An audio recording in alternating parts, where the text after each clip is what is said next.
Hi everyone တကယ်ကိုသုံးဝင်တဲ့အင်္ဂလိပ်စာစကားပြောလေးတွေကိုမျှဝေပေးမှာဖြစ်ပါတယ်ပထမဆုံးတစ်ခုက he is very stubborn he is very stubborn okay သူကအရန်ခေါင်းမာတယ်နော်ဆိုတော့ခေါင်းမာတော့ English လို့ stubborn လို့သုံးလို့ရတယ်နောက်တစ်ခုကကြတော့ don't go against him okay သူကိုမဆန့်ကျင်နဲ့သူနဲ့ဆန့်ကျင်ဘက်မလုပ်နဲ့နော်ဒါမျိုးပြောတာနောက်တစ်ခုကကြတော့ just go along with it just go along with it okay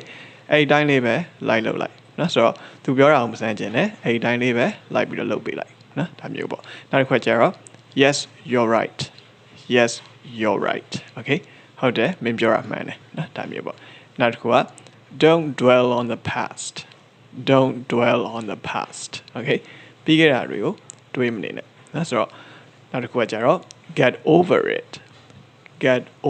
it okay အဲ့ဒါတွေကိုကြော်ဖြတ်ပြီးတော့ထားခဲ့လိုက်တော့နော်ဆိုတော့မေးလိုက်တော့နော်ဒါမျိုးပြောရပါတော့နောက်တစ်ခါကျတော့ does it bother you okay တရားမင်းကိုစိတ်နှောက်ယှက်ဖြစ်စေလားပေါ့နော် does it bother you okay နောက်တစ်ခါကျတော့ no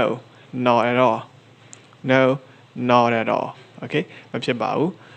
လုံးဝမဖြစ်ပါဘူးเนาะစိတ်နှောက်ယှက်လုံးဝမဖြစ်ပါဘူးပေါ့เนาะဒါမျိုးလေးပြောတာဟုတ်ကဲ့ပါ Foundation for English ရဲ့သင်ခန်းစာလေးတွေကို Facebook မှာရော YouTube မှာရောလေ့လာလို့ရပါတယ်လေ့လာပြီးတဲ့အတွက်ကိုလည်းကျေးဇူးအများကြီးတင်ပါတယ်နောက်ထပ်သင်ခန်းစာဗီဒီယိုတွေမှာပြန်တွေ့ပါမယ် See you in the next video